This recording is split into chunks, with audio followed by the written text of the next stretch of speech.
Durante 40 años el arquitecto Jan Gehl ha estudiado y escrito acerca de las ciudades para las personas. Sus ideas han inspirado a arquitectos, urbanistas, políticos y pensadores de todo el mundo.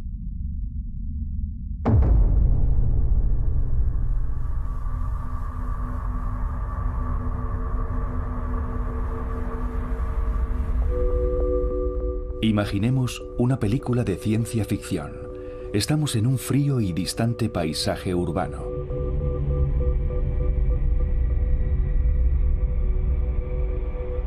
Imaginemos que ya estamos viviendo en ese futuro.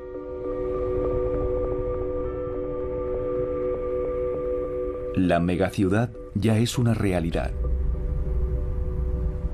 Y se parece mucho a las visiones de las películas de ciencia ficción del siglo XX. Pronto existirán las gigaciudades.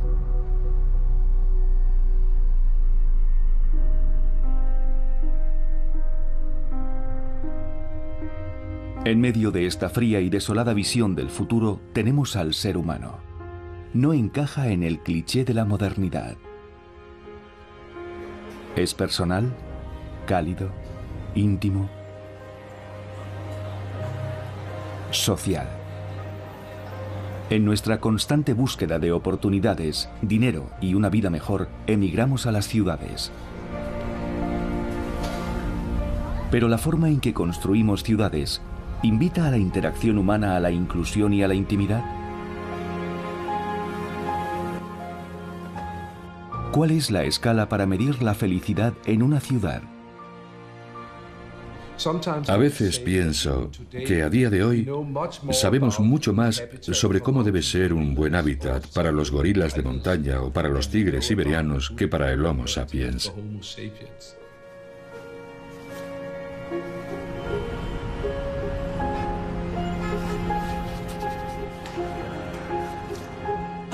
Comprender la naturaleza, las actitudes y las aspiraciones de la gente es el eslabón perdido, e indiscutiblemente ahí está la solución.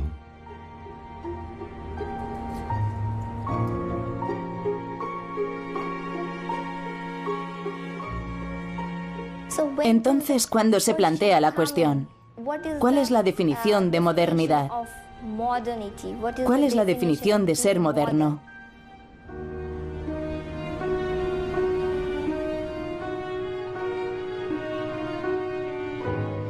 Si pensamos en cómo vivíamos antiguamente, vivíamos en tribus y clanes, pequeñas comunidades, aldeas, grandes grupos familiares.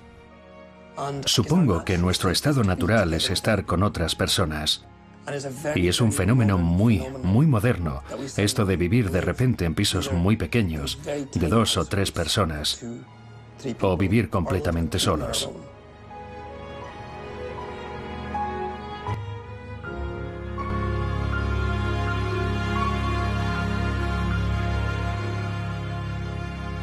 Capítulo 1. Primero modelamos nuestras ciudades y después nos modelan ellas. Alrededor de 1960 hubo un periodo interesante, cuando realmente despegaron el boom económico y la era industrial en los países occidentales. Mucha gente emigró desde el campo a las ciudades y se produjo una gran demanda de viviendas.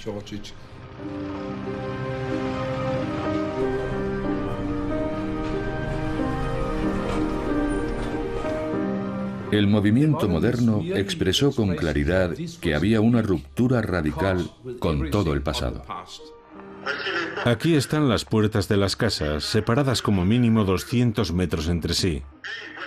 Por aquí pasará una autopista para el tráfico de vehículos. Separación absoluta.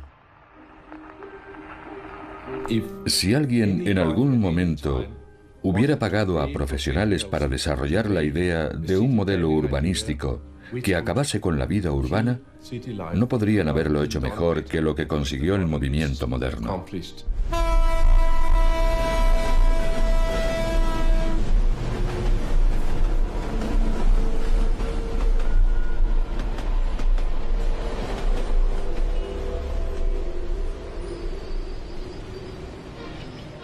En mi infancia, China era totalmente diferente.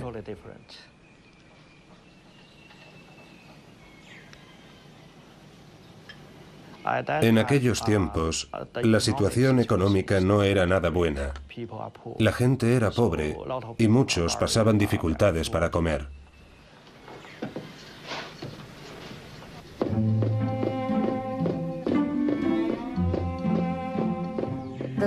El país era mucho más agrícola. Pero en los últimos 30 años se ha abierto la puerta al mundo y la población de China está emigrando a las ciudades. De modo que la urbanización es el verdadero desafío y se está produciendo muy rápidamente.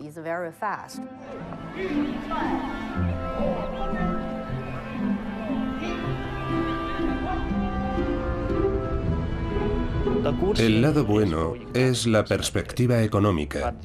Por otra parte, esto representa un gran desafío para el medio ambiente, la energía y la calidad de vida.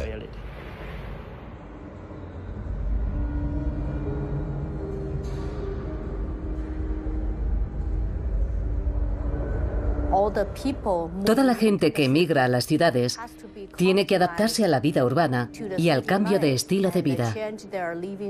Esto también quiere decir que las ciudades siguen creciendo cada vez más.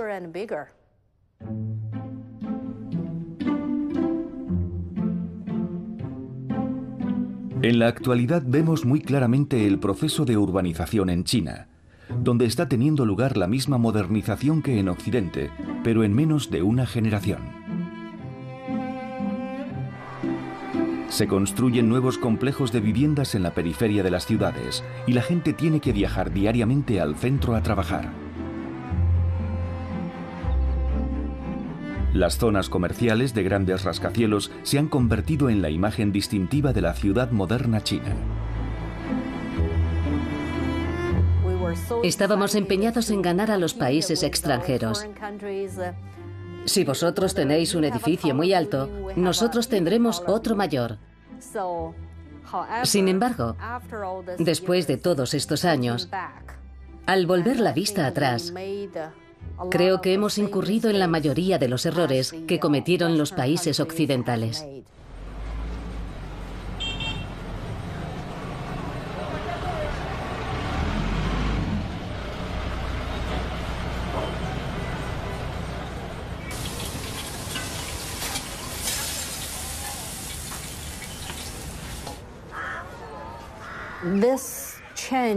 En este cambio se perdieron muchas de las características de la vieja ciudad, como la vida de los hutongs.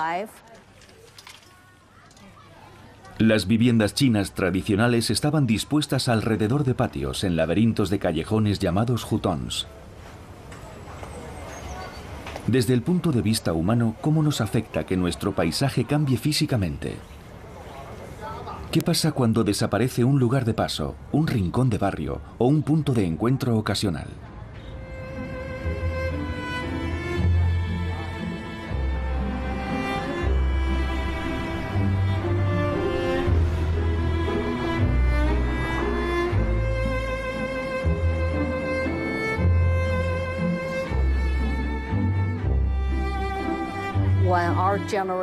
Cuando nuestra generación se hace más rica, tendemos a apreciar la oportunidad de tener un coche y de conducirlo. Sí.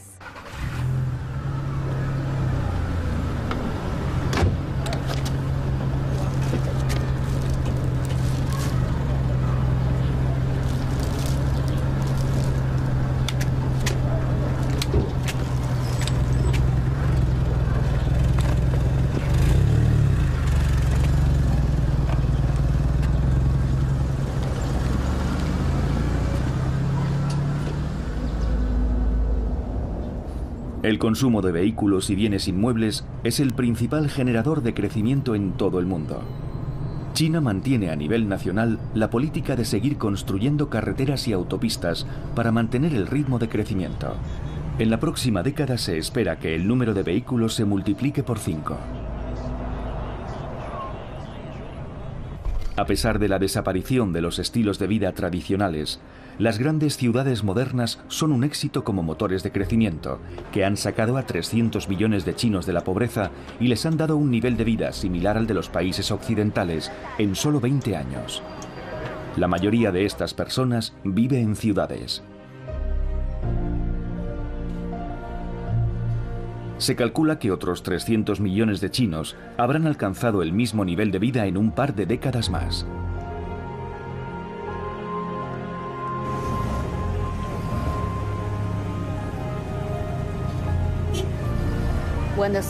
A medida que la ciudad se hace más grande, el esfuerzo del desplazamiento aumenta, porque hay que cubrir distancias muy largas y eso se lleva cada vez más tiempo del día. Cuando la gente llega a su casa, ya es de noche. Después de cenar, todo el mundo está cansado y la gente no se relaciona mucho. No conocemos a nuestros vecinos.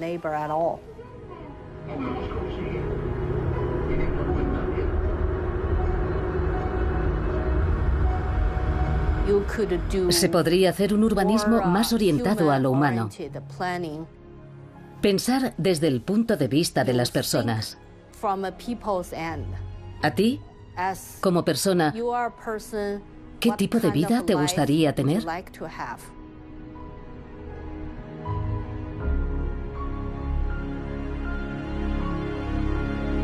Capítulo 2. Mides lo que te importa.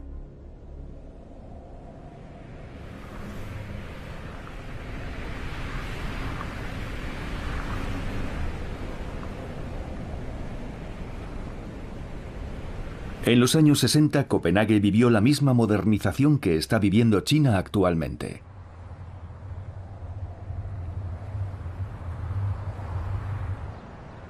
Ir y volver a las áreas residenciales era muy aburrido. No había más que zonas verdes, hierba. No había actividad, ni tiendas, no había nada. Solo tú, la hierba y el cielo.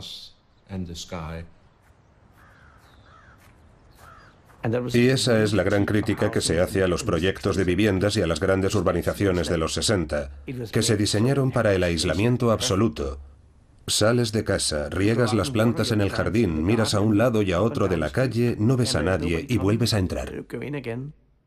Nadie sabía que la forma en que construimos las ciudades tiene una influencia directa en los estilos de vida y en la vida de las personas. Puede que hubiera alguna teoría al respecto, pero no había ningún tipo de información, y entonces me di cuenta de que hacían falta gran cantidad de datos básicos. Desde los años 40 la planificación urbana se había estructurado en torno al automóvil y el flujo del tráfico se había documentado sistemáticamente para mejorar la velocidad y la eficiencia de los coches. Jangel decidió elaborar una serie de datos distintos para cuestionar el enfoque unilateral basado en el tráfico de vehículos. Como profesor de la Escuela de Arquitectura, involucró en la investigación a sus alumnos y colegas. Era increíblemente refrescante pasar un día entero en un sitio de la mañana a la noche observando lo que hacía la gente. ¿Cuánto tiempo pasaban allí? ¿Dónde se detenían? ¿Por dónde iban? Registrábamos todos esos datos, pero al mismo tiempo veíamos cómo evolucionaban las cosas. Los patrones de comportamiento de las personas se hicieron evidentes cuando se eliminó el tráfico de las calles principales de Copenhague. Según se iban peatonalizando calles a lo largo de los años, Jangel estudió cómo influían estos cambios en el comportamiento de la gente.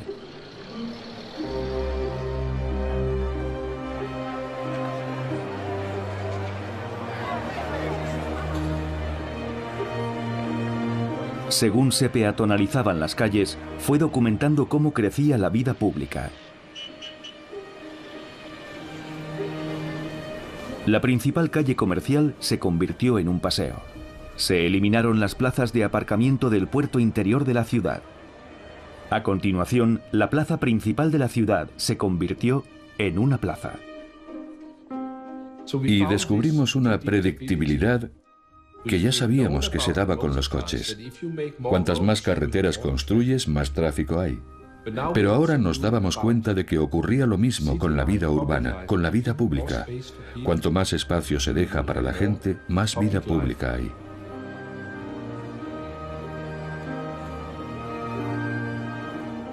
Si podemos tener espacios donde la mayoría de nosotros nos sintamos invitados, de manera que no estemos en el espacio de otros, ni los otros en el nuestro, sino que todos estemos en el espacio común, entonces se hace posible que se encuentren diferentes capas de la sociedad, distintos grupos de usuarios, distintos estilos de vida.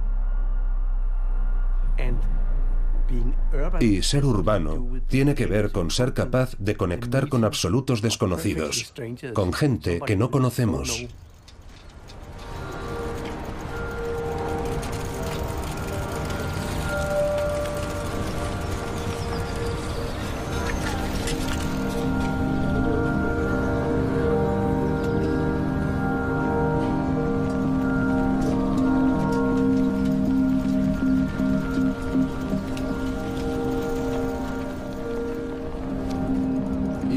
Es muy evidente cómo en las ciudades donde se han perdido los espacios públicos, ahora, por lo general, están muy interesados en recuperarlos y reactivarlos.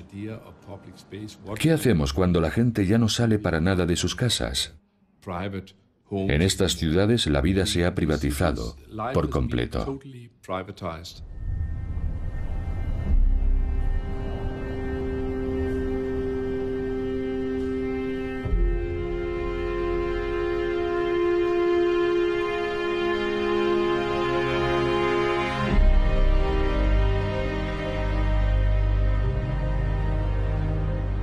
Este método de estudiar a la gente y la vida pública se aplicó en Nueva York en 2007. Como otras muchas ciudades norteamericanas, Nueva York se había centrado por completo en conseguir un tráfico eficiente, y para ello había construido una gigantesca red de autopistas que la conectaban con barrios residenciales a varias horas de distancia. En los años 50, Robert Moses trajo un cambio extraordinario a la ciudad de Nueva York. Construyó un gran número de autopistas y carreteras. Así que la rapidez en los desplazamientos es una parte importante del legado que nos dejó Robert Moses. Y pensar a lo grande también es una parte esencial de ese legado.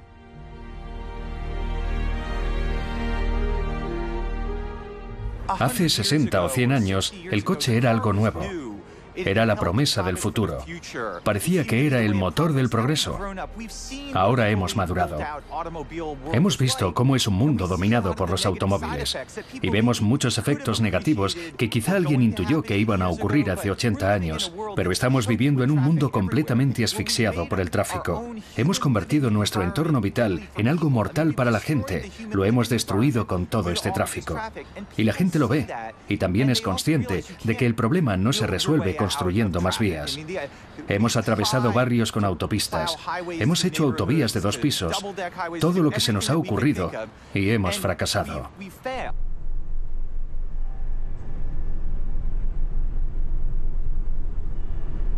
Y es incuestionable.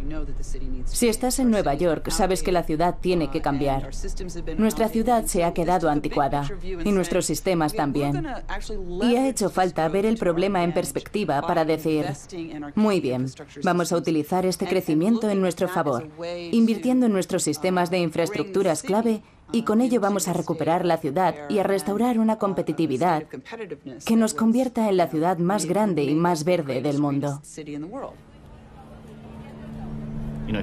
Si ves fotos de cómo era antes Times Square, la imagen de Nueva York era la de los taxis circulando por la plaza o la gente parándolos. Había una fuerte cultura del automóvil en Nueva York. Los que dirigen el tráfico se habían convertido posiblemente en la gente más poderosa de la ciudad.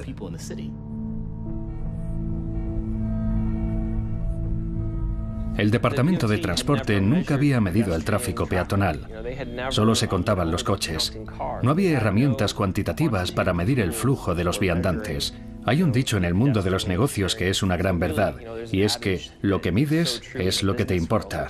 Simplemente estaban maximizando el valor equivocado, y para reorientar a todos esos ingenieros y organizadores hacían falta nuevas herramientas cuantitativas. Así que había que darles nuevos estándares, nuevos parámetros, y eso es lo que Jan nos ayudó a hacer. Obtener datos de referencia, establecer objetivos, y ahora vamos a replantear nuestras calles para alcanzarlos.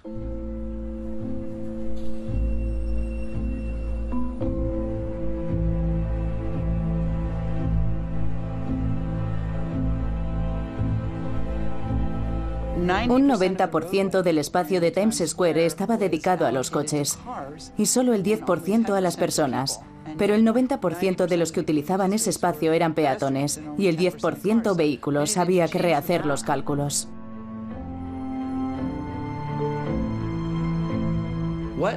¿Qué pasa? En Times Square no hay una plaza. El 89% del espacio no es una plaza. Eso es muy fácil de entender y la gente puede reaccionar ante ese hecho y exigir más. ¿Y no hay sitios para sentarse en Broadway? ¿Sabes qué? Esta calle está infrautilizada. Esta calle no es digna de una ciudad de primera.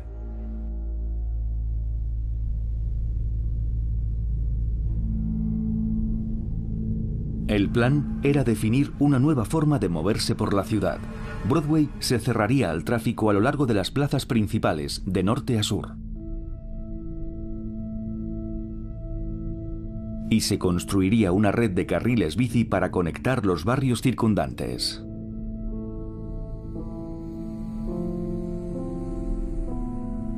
En Nueva York somos muy nuestros. Así que había 8.400.000 opiniones sobre lo que había que hacer. No se puede implantar la cultura europea en Estados Unidos. En Nueva York no necesitamos carriles bici, porque a la gente no le gusta ir en bicicleta. La gente no tiene tiempo para ir en bicicleta. De lunes a viernes, la vida americana es como una máquina.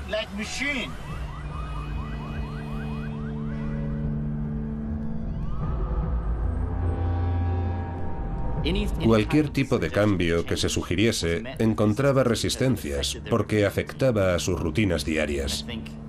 Y creo que lo que impulsó este cambio fue más bien una alineación, un mecanismo en esencia. Y ese mecanismo era el proceso del proyecto piloto.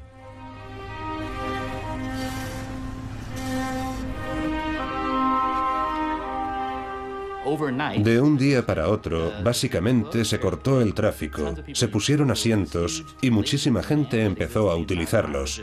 Desde el principio había una demanda latente enorme que simplemente se materializó en esta zona. Pero aquello no estaba bien del todo. La gente se quejaba. Decía, ¿qué es esto? ¿Sillas baratas de un hiper? Eso no es digno de Nueva York, no es digno de Times Square. Así que poco después hubo que revisar el plan y poner mobiliario urbano de mejor calidad. La idea era poner algo y dar a la gente la oportunidad de experimentar con ello, no pretender darlo todo hecho y que sea perfecto desde el primer día.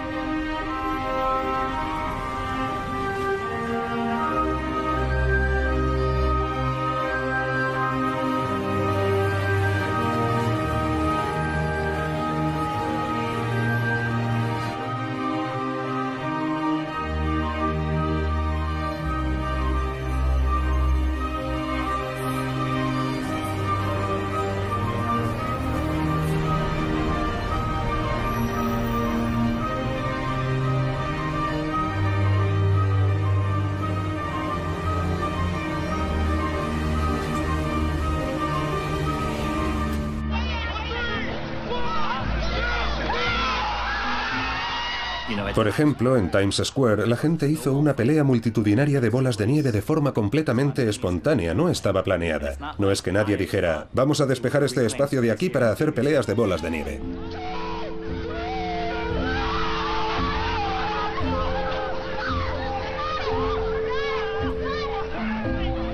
Esa espontaneidad que tiene esta ciudad solo puede salir a la luz cuando hay una masa crítica de gente viviendo en el espacio público.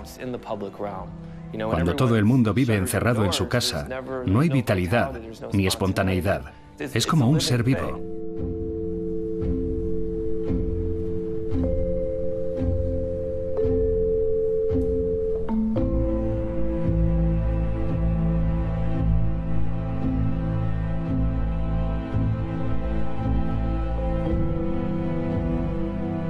Es como una fuente de interacción humana que está siempre alimentándonos.